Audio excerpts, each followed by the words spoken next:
in ma ka lo ding thei hi ma sain pathian he na lom thu om se in zawai in chon hi chi ve vek ule tin kai hi nikum September ni som parukhan baptisma changin ko ran hi karon zom ve a tharau lama chuan piang tirte ma ni la min du sak em a hei wang hianin voina helai muna ka din thei chan po ni hei kan TFM final messenger te hi pathianin min pe ka ti lo thei lawa chakna min pe tu le ka chak lo na em hun lai po min trong trai pui tu ka har sat na ka thlen ngam na te an nia i tiang chonin an hi point hei lai muna min troi om jin lai muna nge kan kal ho thei thei ro pui ka tia kalom tak se ta pon lam mi te nen hianin kanin te khinang te hi ka hlau ve thin ni chumo rina chonin no pangte ma ni la pathian du zong ti le pathian thu a kai hruaina anga om hi ka thak hel em ania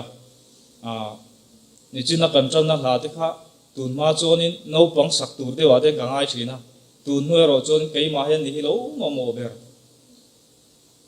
hovel ro puina te ka dil chon sirwa angina thok bo thin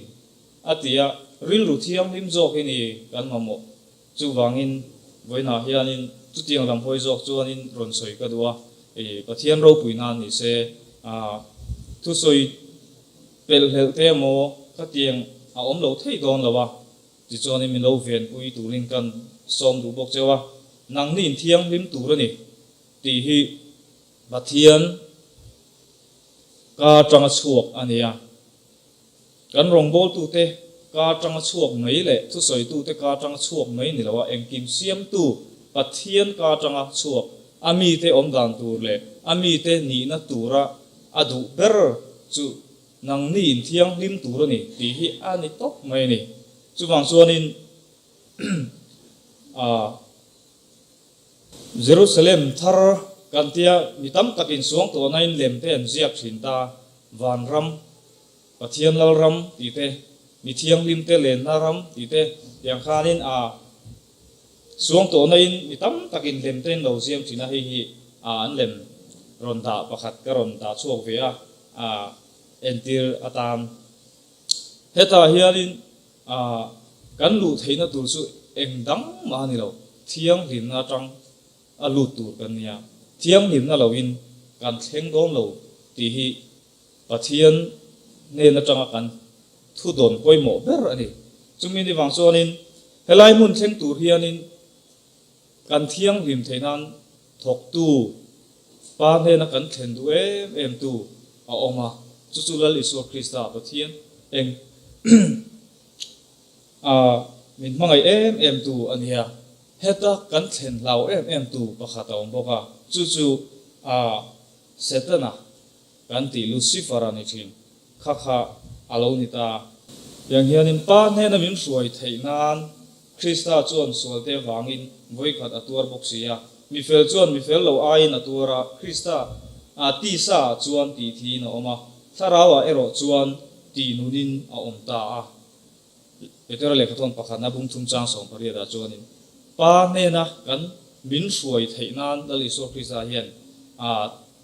ti sa ti thi na lo oma atura mi fel chon mi fel ai atura tiang chuanin pathian ne na kan thlen theina tu hianin lal iso krista hianin atur na sa ema mi fel ni si sual kai mi lo khanin mi sual te tan aron thi ta jok hi aro pui berle pathian ne na kan lu theina tur bul ber alo ni ta tiang hianin pehin thu kai ma lo fia ve dan chu ram ro pui tak kum rei lo te ron sang duang tak mai Singapore an ti hi kan thret thau omin karinga chu ta chuanin mi har sa jok le nun nun nom na tur zongin le khosak theina tur zongin heram changkang le ro pui taka hian na te an vazong thina chuta chuanin chuta an thlen theina tur helai mun an thlen theina tur hian kong o oma chumi kong chu ani na ang taka e lo buai pui tu an oma chulai an thlen theina tur chon lo buai pui tu agent an oma ni chuta chuanin mak deuh mai chu agent lem khan lo om vele tlat mai ni tiang chuanin mi in khosak na thazo ni tin kan tho hun in ang sia poisa lo thazo du le nun kho chu na ta na heram an thlen theina tur hian an sum le pai te an nei thil te an sala chulai muna kal tur chon an sala tiang chuanin sum le pai tam tak te po an puk thina tiang khan an fa te an thon an kal tir thini nima se chu ta chuanin thil poi mo deuh pakhat pahni oma agent dik lo kha hriat fu kha ngai ta em ta chu ta chuanin heta theng tur hianin agent dik ang taksi khan lo om ve ni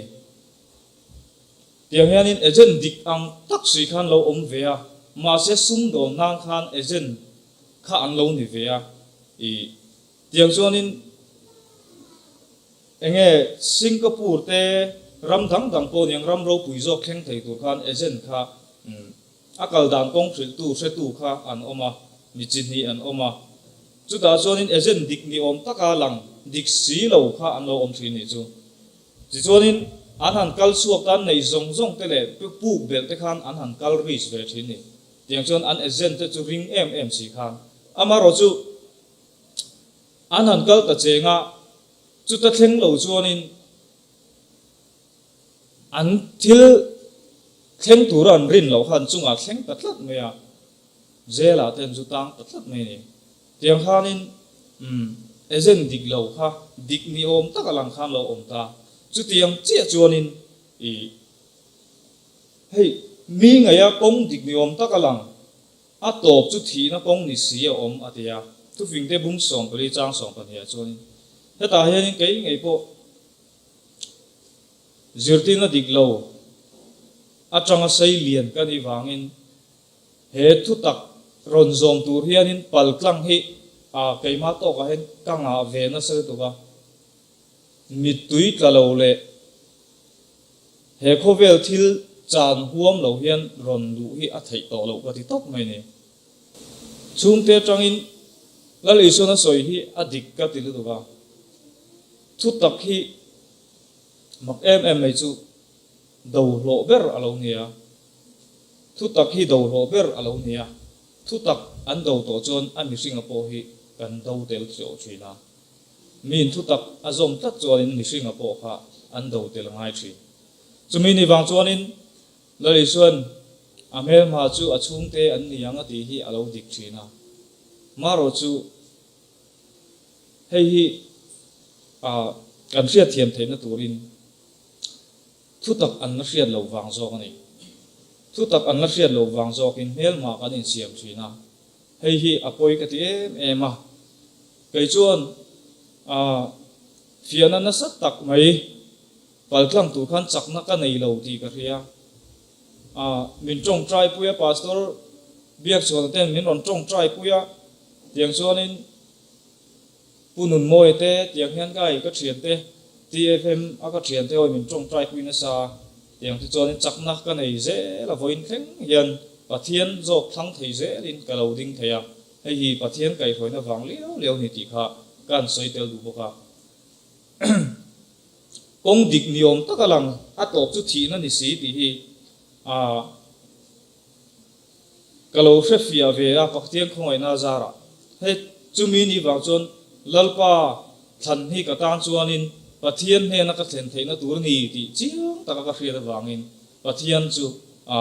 dal isu mangaya a hnung zui tu ni tura i thu thuk na dik tak kalo siam ve thei ta ni lalpa chu fakin mo se yang chuan heta hianin pathian ang sung kan lu theina tura agent dik le dik lo kha mi kha keima ron thleng fi em chu tiang khanin tekin na kron soya heta hianin atak tak zo ka indo na tak zo ka chuanin loi so krista le setana in beina zok alo nia hei hi pathian hena kan thlen hlau em tu oma tiang chuanin min beina sa em setana hianin pathian ta na kan in pek na asan po le i min bei tu hi anga sia chu tiang chuanin fiana tam takhi i miron to tir ha zel mai ni tiang chon kan chang in ha na ni china kan on chiar kha in pathian ni tura ai kupta ramata huai chuak chho tu cheu lal pa chu kan sia kei ka thiang lim sia chu wangin nang li po in thiang lim turani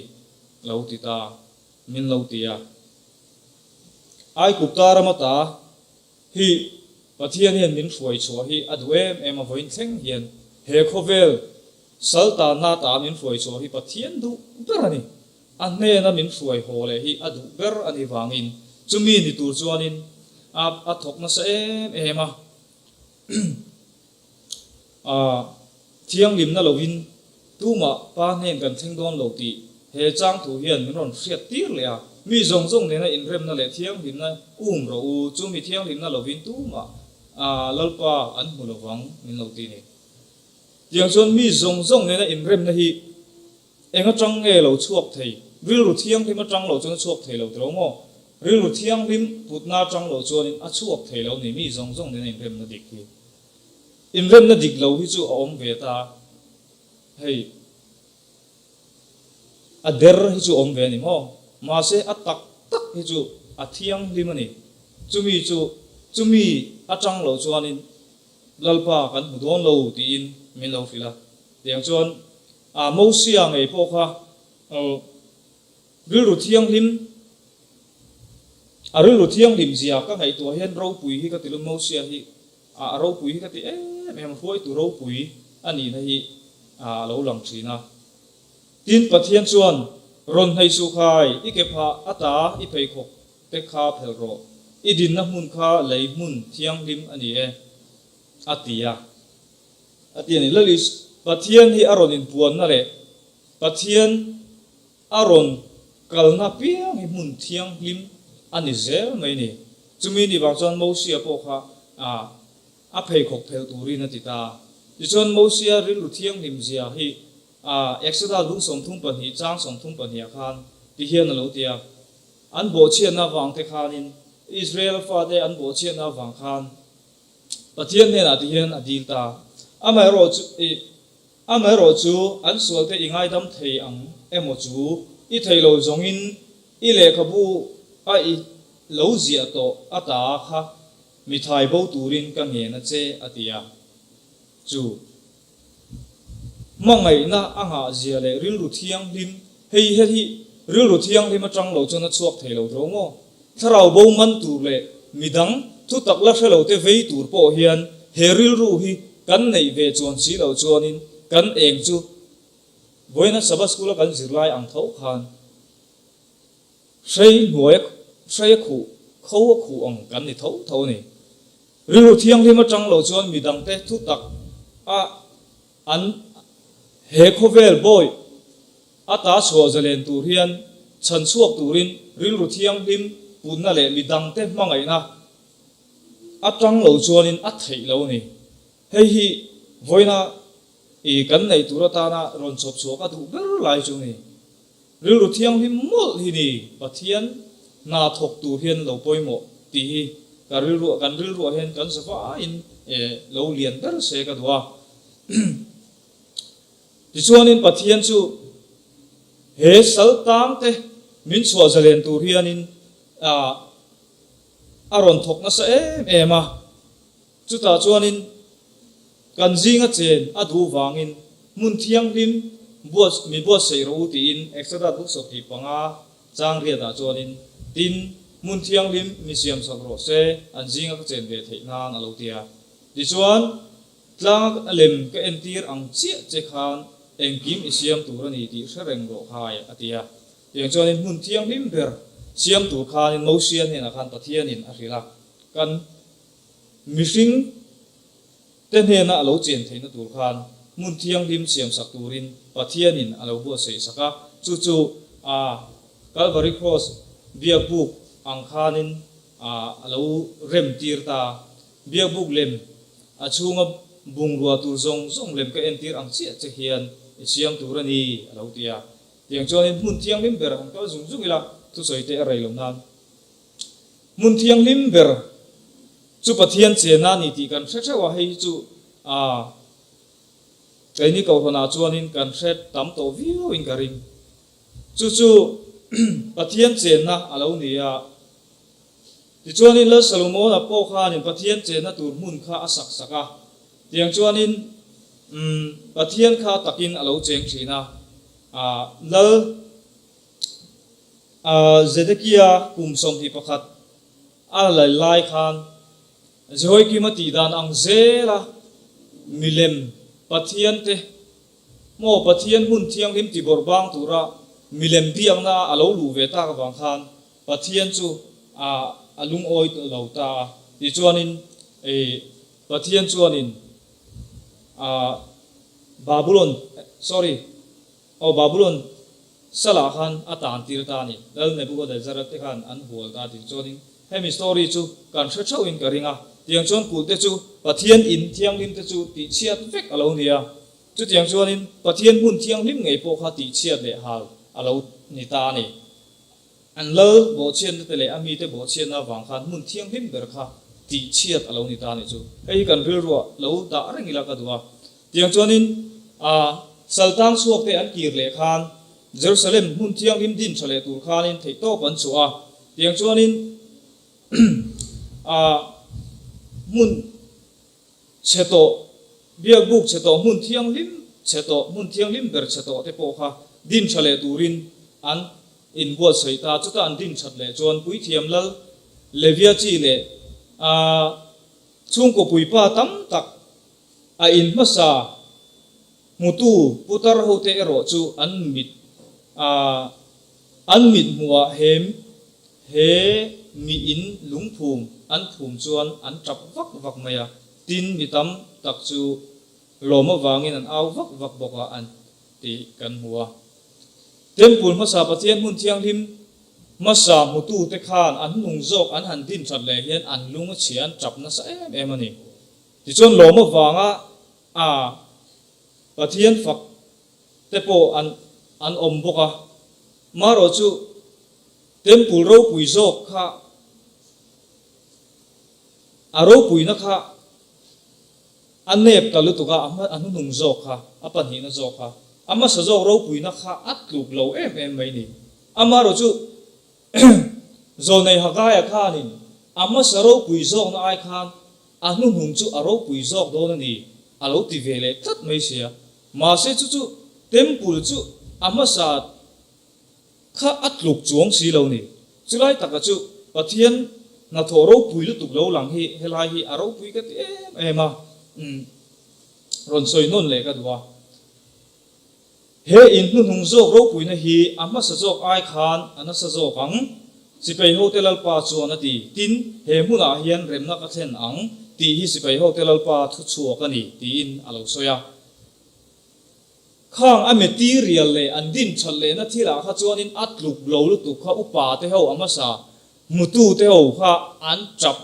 ti kha kan thria an chap ngoi mai ni aro pui to lo lu tu ni chu ma se engwang nge aro pui zo kanglal pana ti ati chan kha han ti dan ka duwa ama sa jok ai khan aro pui zo do ni ti in sipai hotel al pa chon alo soi se zo nei hagaya mang khan chuta chuanin engtin nge lo ro pui zo dan ti chuanin pathian engkim siam tu zo kha he muna hianin alo lu ta zo tat mai ni chu alpa chu fakin ong bo se mun thiang lim kan tia chuanin alut lowa ama ro chu kha biak bu ka khanin ama kha aron luta laliso Krista chu atakin aron cheng mu thein aron cheng ta aron luta chu aro pui zo nalai ber chu lo ni engkim siam tu me ataka mu theya mishing suala to te ma aronin puang chuak du le min tlan nan alo kal du hi aro pui ema hei hi aro pui zo ti chu chiang takin kan lo theta tiang chuin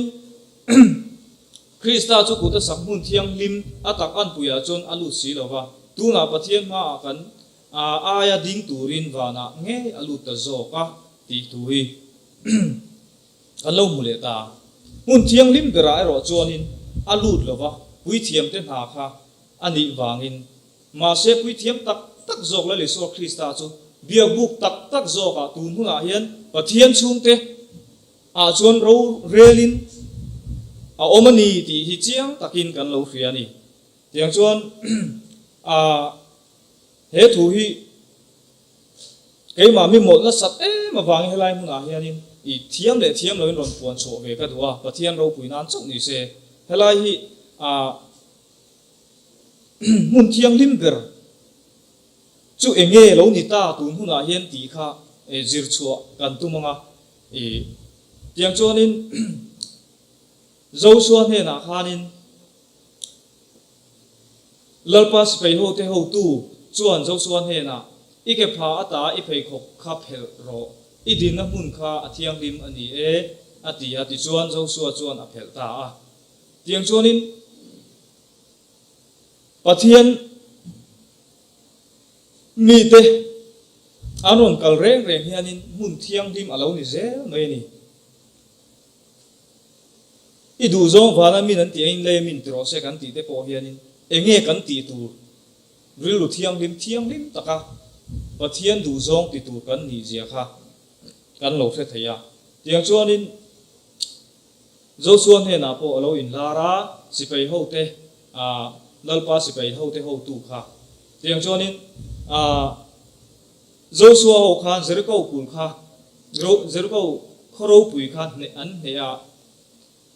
an lom em vai nge ai khua mi tlem te omna an he lo mi tlem te omna zo kha vai ngen he lo an he thei lo helai taki apoi mo do na ngun taki mi lo ngai thak sak turin kan som du cheu ni khoro pui zo ma kha pathian thu oi takin pathian thu oi takhan an he nima sela thil poi mo em chu del thu del kil nein pathian chuan thu ron petlat mai ni lui lon thil khatiang lui lon thil khala lo turin zo so khana cha mol mola tiang chuanin ne ai khua be turan kal le khan mi tlem te chau an ne chu wang chuan mi zong zong kal chu angai kher lawang ti in mi tlem te an tira chu ta chuanin an rin lo ang deuh khanin Israel fa te kha mi som thum paruk lai mai kha tha an lo ni ta zo ka ne an in rin lai ber khan an ne ta mi lo mai ni chu ta chon thil pui tak mai thleng a oma chu eng wang nge ti chon pathian chuanin ka thu pek te in zom lo wa mo chu wang chuanin lui lon thil te in la ka wangin mi tlem te po in he thei lo ni alo ti ta ni chu ta chuanin heta hian zirlai poi mo mai alo lang ta lui lon thil hi la lo turin zo so kha ni pathian thu pek te dongin acha mol mola ama ro chu zudam namjing mi akana kha nin alo la tu tlat mai ni lo thuk ru tlat mai kha lui lon thil kha khovel ro thil rang ka chak te le tang ka ruwa te puan ro pui tak te kha alo thuk ru ni chumo tiang chon lui lon thil an ne alo tlat alo lak tlat awang khanin ai khot mi tlem zok te po kha an ne lawa valak chu soi lo ami te ngei pathian mi te ngei po khan nun na tam tak an chan pha ni khatro mo chu ta chon en tir nei ro pui tu keima ni tun huna hian alo lang thia ta ni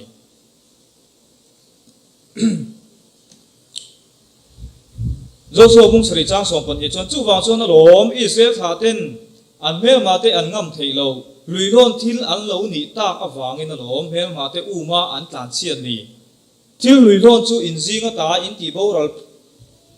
phot lo zongin in hne na hian ka om don to lo ani alo ti ta lal pa pathian chuan lui lon thil te voina hian in kan lo zep ruve tun kar kal ta khanin hun thara lui lon thil la zep ru tlat mai ko ran chung te kan oma wangin mang angin ko ran ten ke man bua sei ni tro mo ei pu faka pu fak mo ya tên nên kan zu tio ke po thei pot chon ka troi om se lang ti in I ka in bua se ka ma po zan ka kal lo zan ni om chu tun chol ni le tun weekend a hianin central game kan nei ve don wangin ni jang kha tran zan ni wangin sub committee ate ting lo chung chung lo ruak ve chung ni wang chon dan lo kha moi lo wa katela chon missionary tir kau tir chua program kan nei wang kha nin trong trai khom jang kha ka zu troi om ta man lo wa tiang chon thei angin ka zu troi om chan hi pan hi soi ka duwa ama bu phang moi hi ven pui angai ni ti ka riani ama mei chuanin khang saltang te kha chua zalen thei don lo ti ka ka riat pui em awangin ka ril ru hen a thok lian tu ka tin rui lo ngai te le lui lon thil la tha le thei lo te kha kei ma ang tho wa pathian in a hmangai ten ni ti ka riat awang khanin ka pel ngam lo ni mo ka pel ngam lo wa chu wang chuanin ama troi om tu le pathian in adu dan ang zela mi man thei atu khain lalpa tan khain ka zu in hlan ve a chu ta chuanin pathian na thoro pui tak min mu ti ra aro pui ka te em a keima anga har san na lo to perfect an ni khain ka lei nat lu tu ka chu wang chuan em vai nge thu tak khe tu te le pathian mi te hianin kan bul kan che ve la mi te hi kan lak lu thei lo kan hne thei lo ti chon lui lon thil ni kan lo la zek zak ze ru thlat me kan lo la tha ngam ta tat lo wang hian ne chu soi lo kai ma ni kha min ne zok ta tat me ni chu mo mi tam tak hoi lu tur kan ni lai kha nin kai ma ni zok kha voina kan zirlai ang kha nin te tin lowin kan lo om ta ha la ni chu wang chuan hei hi apoi mo ka til tu kai mai mi mol na se tu ka testimony po hi ka soi man lo mai thei ni hei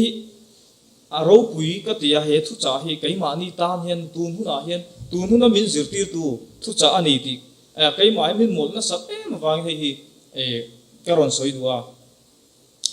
khovel thil hi lui lon thil vek ani ti hi chiang taka kan hriat hi ka duwa khovela engma kan lu pui lowa engma kan chua pui don lo ti chu chiang tro mo chu wang chuan khovel thil te hi hmangai lo turi min lo ti ni heng hi lui lon thil vek ani to chu wang chuan heng aya mangai zok tur lali su krista kan nei to zo kha chu kan than lo chuan hei hi kan thang zok ti chu chiang reng ani tro mo chu ni wang chuan in kei ngei po heng thila te hianin chak lo tak in phuar vein boy vein kalo om thina heng hui lon thil hi voinia chuan lalpan min lak chho saka wangin kalom ema in ma kalo din thei chan po pathian khongai na chan chuwa thu tak min hriat tir wanga chan chuwa kalo ni ta tin zona ka in zo du chu voina hian zona ka in zo du chu thu tak keng tu kan in tia kan lo in chuang ang ti ka hlau ni thu tak keng tu chuan mo phur na lian tak kan nei ti hi achiang ema nu le pa te chuan kan fa te en pol tur hian mo phur na lian tak kan nei ka in tha da zongin kan fa te hi khoyama kan foi theng don lo ti chu kan chiang chumi ni wang chuan chu nu le pa te din mun ang che chuan thu tak keng tu te hi in tha da lo tu ra din mun keng tu pathian eng chi tu tur kan ni ti hi chiang takin voine a hian han soi non le ka duwa ti chuanin hetak alem kan huang hian choli dik kan hmana wanga in chhona turom lo heng zuk le muam drugs thil kan ti lo wang hen in chhona turom chuang lo games mobile games le heng thil zong hi kan ti lo wang hian in chhona turom chuang lo wa tin biker kan tia keipo biker ve thin kan ya ka thilo the ka van nei ka in tia mo leng pui tui real airfield te so ka tlan tlang mun to duka ka tlan liam lo ka van nei pathian he min lo veng ka ti thin ni chu tiang choin biker kan ti te po heng hian in pathian ram hi chu an hlat ani ti chu chiang ni tro mo tiang choin thian sual kan lo mu le ta thian sual pom hi apoi ema tin in fiam na te po hi apoi lo ni ang hen tun lai hian in ko phan pon lam ni chu soi lo kai ma ni a te po mo ka ni zana te po kan ngai thatwa in fiam na hi mi hian poilo anga kan ngai la in zol nei chuan in hun hununga tu na lian ber tura soi tlat mai ni tiang chuan in hei gym bodybuilding lampang chil kalo ni via ke po hei ka ron tar chuak duwa a chan chu tun la ya hian in krisel na chang cho in bodybuilding lama hian in kan kal na se em thalai te hi heta hian hun hi kan khoral na sa ni chumo tiang chuan in ngai zon na lama te po hian in mi angkal na chuan in thina khop hia alo thlen thin ni chu thina khop hia alo thlen thina ring lo mi te a phei chuan in ok dum le in thathi an tam le tu ni ring tu te a po an tama tin man nia changwal pakhat kan soi po hemi wanga in ti hlum tum tho alo ni ngo pathian khongai na changta samuel kan ti te po hemi wanga in ti hlum lo tum tho ni romo chu wang chuan in heng te po hi kaldan thiam ngai ti chuan sum le pai na heng zong zong hi heng zong zong a hian ka film kan ti ani mai thei romo chu aya poimo le zok chu ala om ta cheu mai ni heng thila hian kan film nia kan thriat hian in tha da tu ro kan ni chuang lawa kan thin lung ber hi ven that alo ngai le ta ni chu kan thin lung ber hi ven that lo ngai le ta tu la ya rongbo tu tam takan oma ministry sang in din ta ma se heng rongbo tu te hian an thriat lo chu an mani ministry kha vorlar ten a phena hian du tlat na thin lung an nei tlat mai ni hei hi pathian rongbo tu in ti si hian hei zok hi an da len phot chon apoi don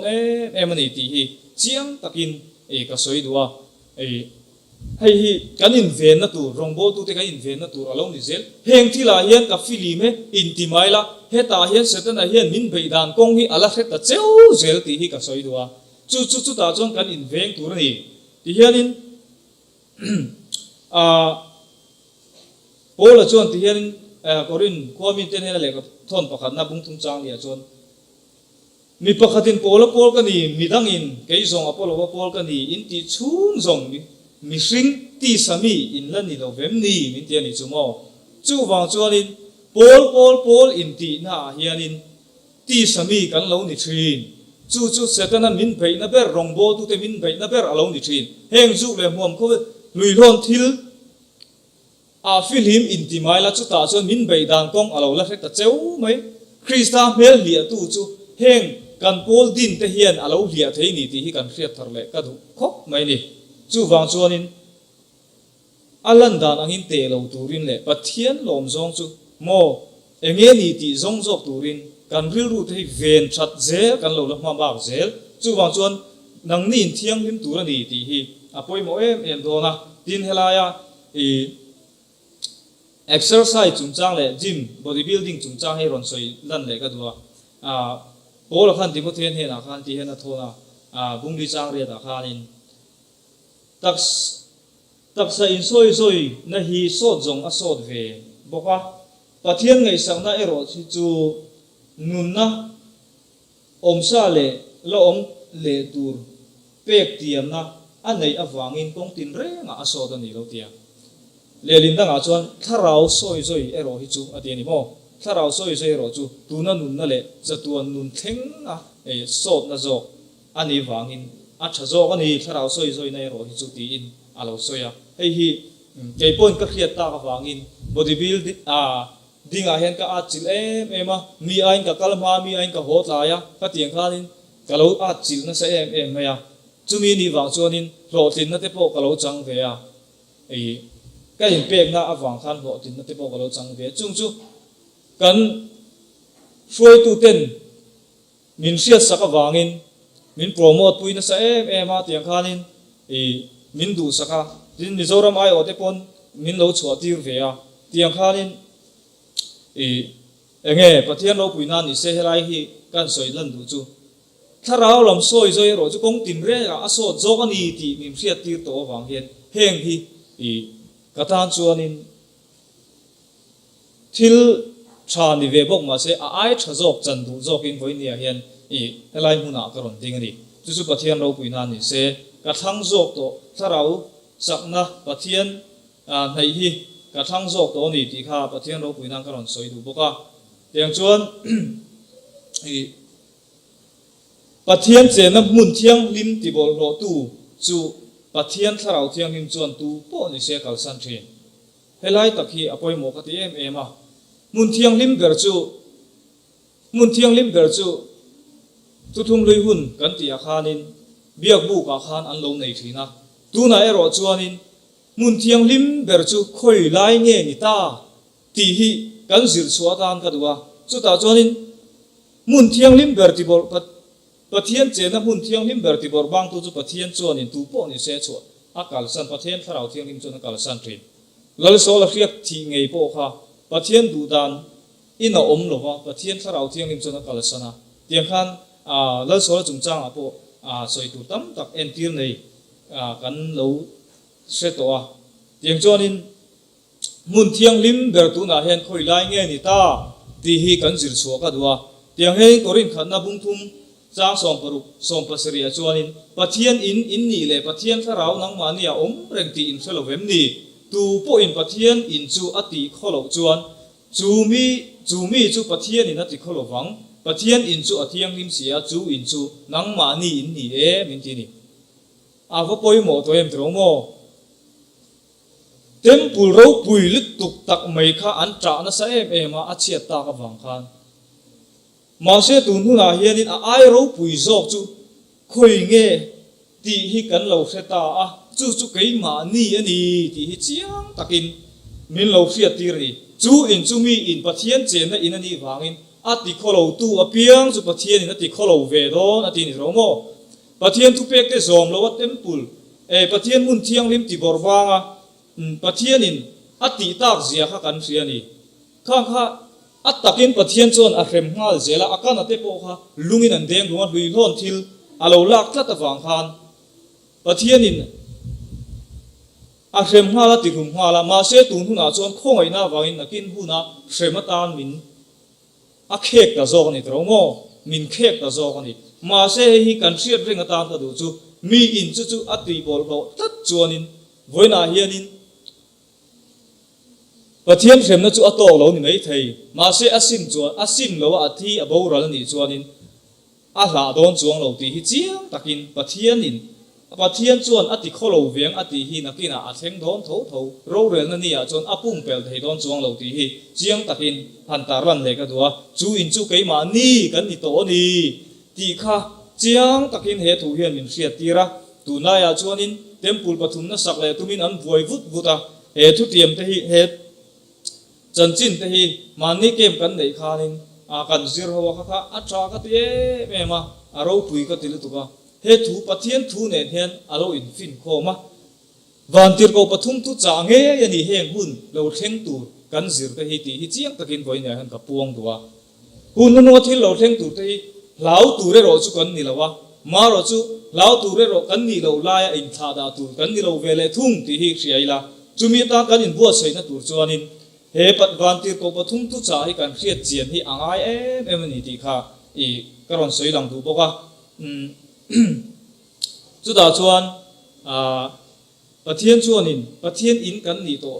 zia tiang hianin min lo hrila tin thinlung hun khat ka siam sak ang chewa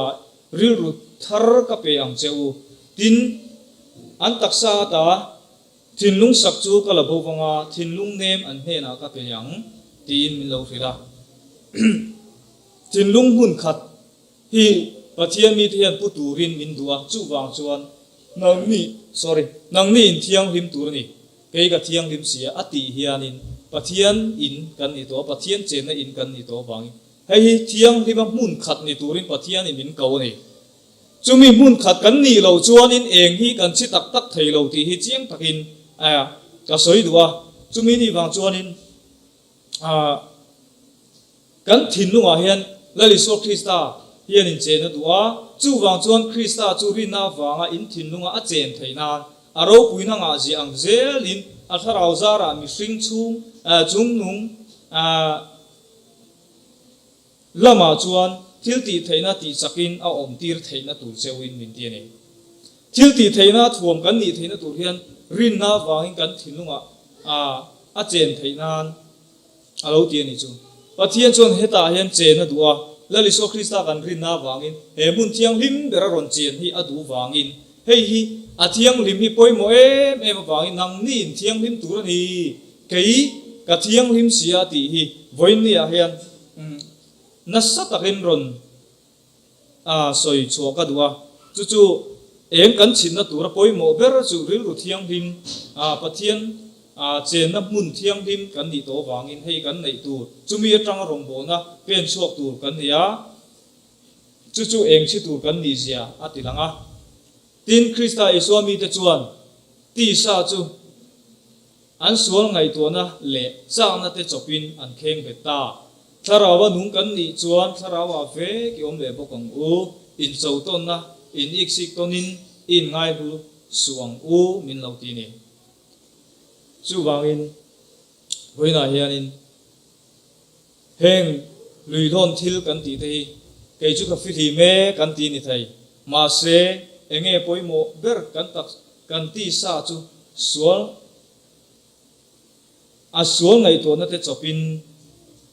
an kheng beta ati hi sual ngai to na te chopin kan khen be hi voini hen angai ve trongo